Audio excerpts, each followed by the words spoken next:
इस वीडियो में हम अलाउद्दीन खिलजी के राजत्व सुधारों, अलाउद्दीन खिलजी के निर्माण कार्यों और उससे संबंधित कुछ अन्य छोटे रोचक तथ्यों के साथ अलाउद्दीन खिलजी पर अपनी चर्चा को आज समाप्त करेंगे। तो सबसे पहले हम बात करते हैं अलाउद्दीन खिलजी के भू राजस्व सुधारों की। अलाउद्दीन खिलजी सल्तनत काल का पहला शासक है जो भू राजस्व सुधारों की ओर ध्यान देता है और पहली बार व्यापक रूप से भू राजस्व व्यवस्था में सुधार करता है।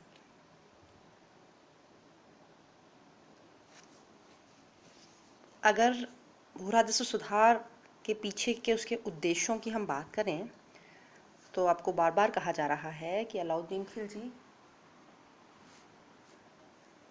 साम्राज्यवादी शासक है और साथ ही साथ उसके समय में दिल्ली पर मंगोलों के हमले हुए हैं, जिससे कि उसका सैनिक व्यय बहुत बढ़ा हुआ है।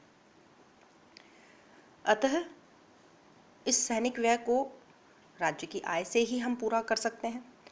अतः राज्य की आय में वृद्धि करना ताकि साम्राज्य विस्तार और साम्राज्य रक्षा के लिए विशाल सेना का निर्माण किया जा सके, उसे मेंटेन किया जा सके, इस उद्देश्य से राज्य की आय बढ़ाने के लिए उसने भू राजस्व में सुधार किए। दूसरा, भूमि मध्यस्थ। भूमि मध्यस्थ कौन? वे लोग जो कि राज्य और किसानों के बीच कड़ी का काम करते हैं, किसान से भू राजस्व वसूल करके सुल्तान तक पहुंचाते हैं। ऐसे भूमि मध्यस्थों के विशेषाधिकारों को समाप्त करना, क्योंकि ये भूमि मध्यस्थ लगातार धनी होते जा रहे थे, इतने धनी कि वे अपनी निजी सेनाएं रखने लगे थे। सेनाएं तो नहीं, सैनिक टुकड़ियां कह सकते हैं। निजी सैनिक रखने लगे थे, सैनिक दस्ते रखने लगे थे और समय समय पर सुल्तान के खिलाफ और प्रशासन के खिलाफ उपद्रव या विद्रोह करते रहते थे। इनके विशेषाधिकारों को छीनकर इनकी शक्ति पर, उद्दंडता पर अंकुश लगाना भी उसके भू राजस्व सुधारों का एक उद्देश्य था। सबसे पहले जो भू राजस्व सुधार हमको दिखाई देते हैं वो ये, पहला जो अलाउद्दीन ने जो भू राजस्व सुधार किया है वो यह है कि सुल्तान ने दोआब क्षेत्र कौन सा?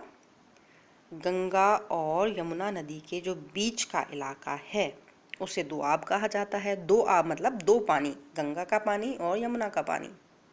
दोआब क्षेत्र में लगान की दर में वृद्धि के आदेश दिए।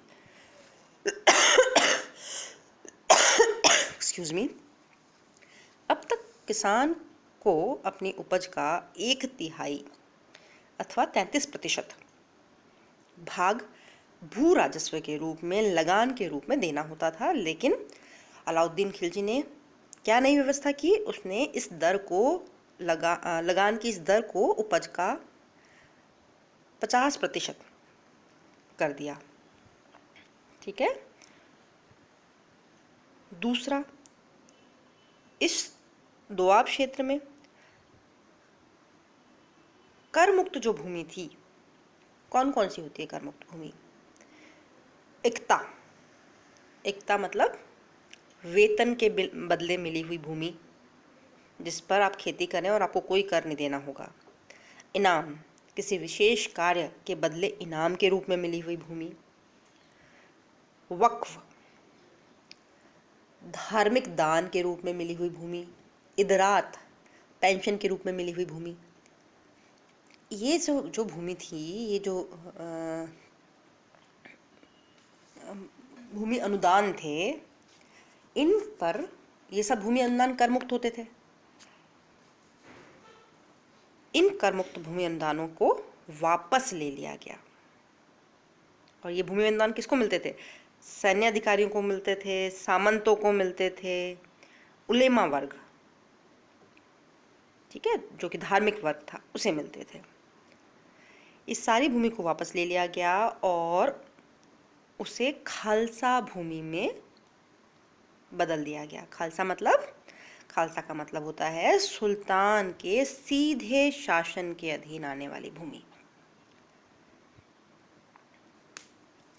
तीसरा जो महत्वपूर्ण सुधार है वो ये कि अलाउद्दीन ने लगान निर्धारण कि किस तरह से लगान का निर्धारण किया जाए उस पद्धति में भी सुधार किया। बर्नी कहते हैं उसने भूमि के माप के आधार पर लगान निर्धारण के आदेश दिए। भूमि की माप के आधार पर पहले भूमि को नापा जाएगा, उसके बाद लगान वसूली जाएगी। इस पद्धति को कहा जाता था मसाहत। यह एक लोकप्रिय एमसीक्यू है। What is the meaning of मसाहत? भूमि नाप कर लगान का निर्धारण करना मसाहत कहलाता है। और भूमि को नाप कर प्रति बिस्वा, बिस्वा यूनिट है नापने की, भूमि को, कृषि भूमि को नापने की एक इकाई है बिस्वा। जैसे हेक्टेयर होता है, बीघा होता है, वैसे बिस्वा भूमि को नाप कर प्रति बिस्वा क्षेत्र की उपज के आधार पर करों का निर्धारण किया गया।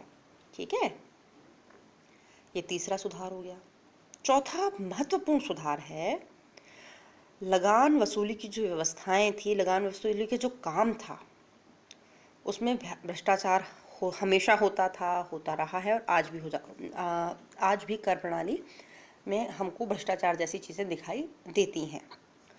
तो इस भू राजस्व वसूली के काम में जो दोष थे उनको दूर करने के लिए अलाउद्दीन खिलजी ने एक नया भू राजस्व विभाग स्थापित किया, जिसका नाम क्या था? दीवान ए मुस्तखराज। दीवान ए मुस्तखराज। खराज मतलब कर। इस विभाग के लगान वसूलने वाले अधिकारियों और कर्मचारियों द्वारा बकाया राशि की वसूली के लिए कठोर उपाय किए जाते थे।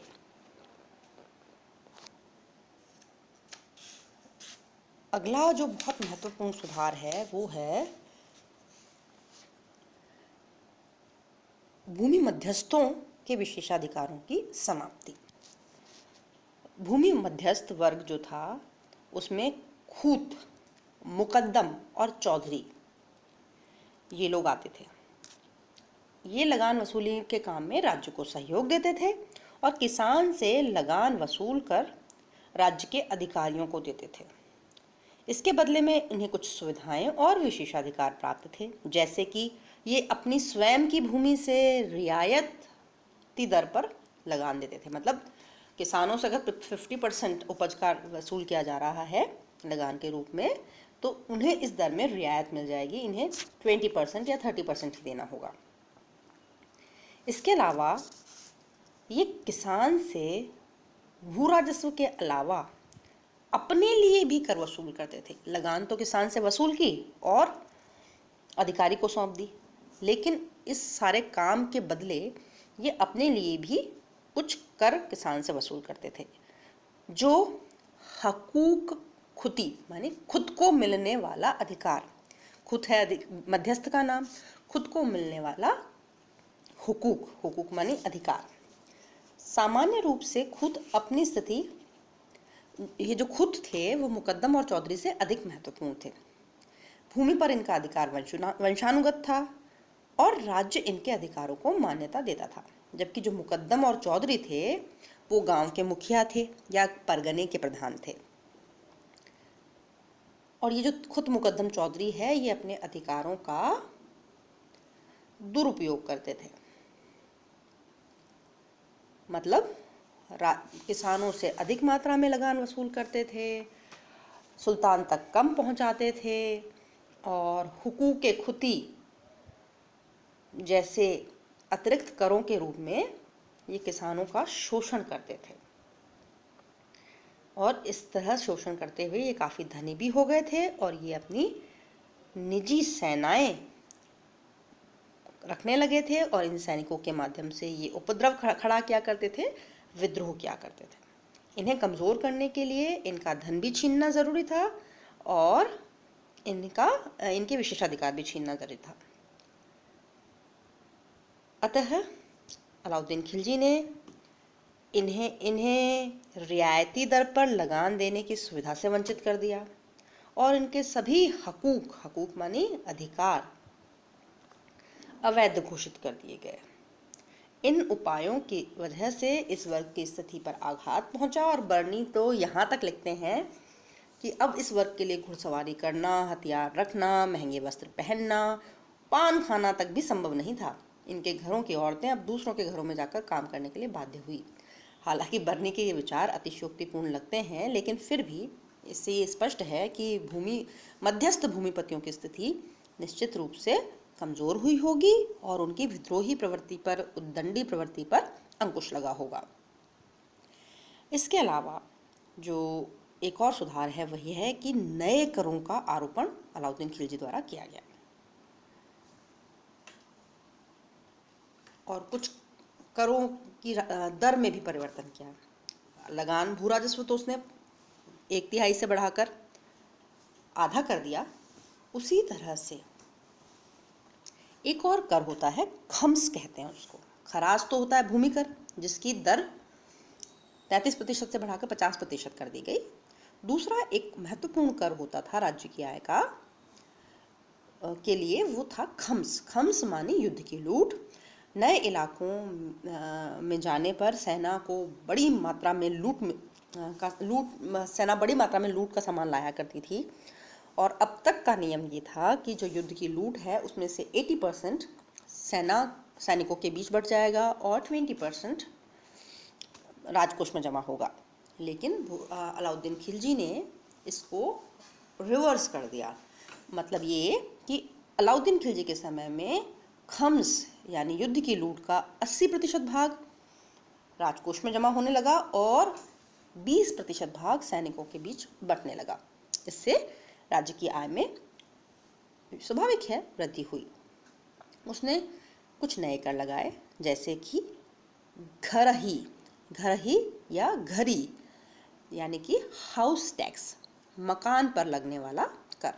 और दूसरा चरही यानी कि चरागाह पर लगने वाला कर। पूर्व काल में जो प्रचलित कर थे जैसे कि जजिया और जकात, ये भी लिए जाते रहे। इस प्रकार हम कह सकते हैं कि अलाउद्दीन के भूराजस्व और कर संबंधी सुधार जो थे वो पूरी तरह से सफल हुए। उसने राज्य की आर्थिक स्थिति को संपन्न बनाने में सफलता पाई, राजकोष में वृद्धि हुई और साम्राज्य विस्तार के लिए पर्याप्त साधन उपलब्ध हुए। साथ ही साथ मध्यस्थ भूमिपतियों के विद्रोह और उपद्रवों की समस्या पर भी नियंत्रण पा लिया गया।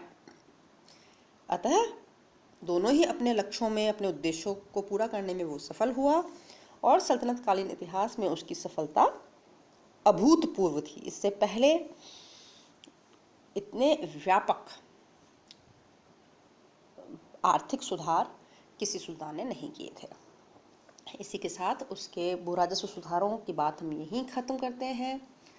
यहाँ पर 2-3 इम्पोर्टेंट MCQs हैं। लगान की दर को 50% करने वाला सुल्तान कौन था? घरही और चरही क्या थे? खुद मुकद्दम चौधरी कौन थे? दीवान मुस्तखराज की स्थापना किसने की? इस तरह के MCQs भूराजस्व सुधारों के ऊपर बनते हैं। इसके अलावा दीवान मुस्तखराज जब बनाया गया तो जो उसके मुख्य कार्य करने वाले लोग कौन थे? अमीन, कारकून और मुत्सरिफ। ये अकाउंटेंट्स और सीनियर अकाउंटेंट्स की तरह लोग होते थे जो कि हिसाब किताब की जांच किया करते थे, हिसाब किताब बना के रखते थे। अब हम बात करेंगे अलाउद्दीन खिलजी द्वारा किए गए निर्माण कार्यों की। सबसे पहले बात आती है अलाई दरवाज़ा। ये कुतुब मीनार के पास स्थित है और अलाउद्दीन खिलजी द्वारा निर्मित इमारतों में सबसे भव्य इमारत मानी जाती है।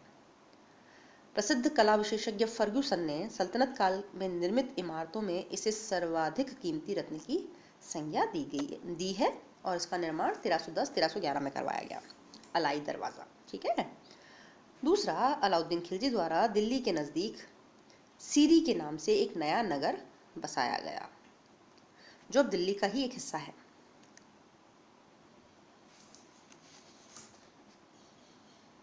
ये दिल्ली, जो आज की दिल्ली है, उसमें ये सब इलाके हमें दिखाई देते हैं।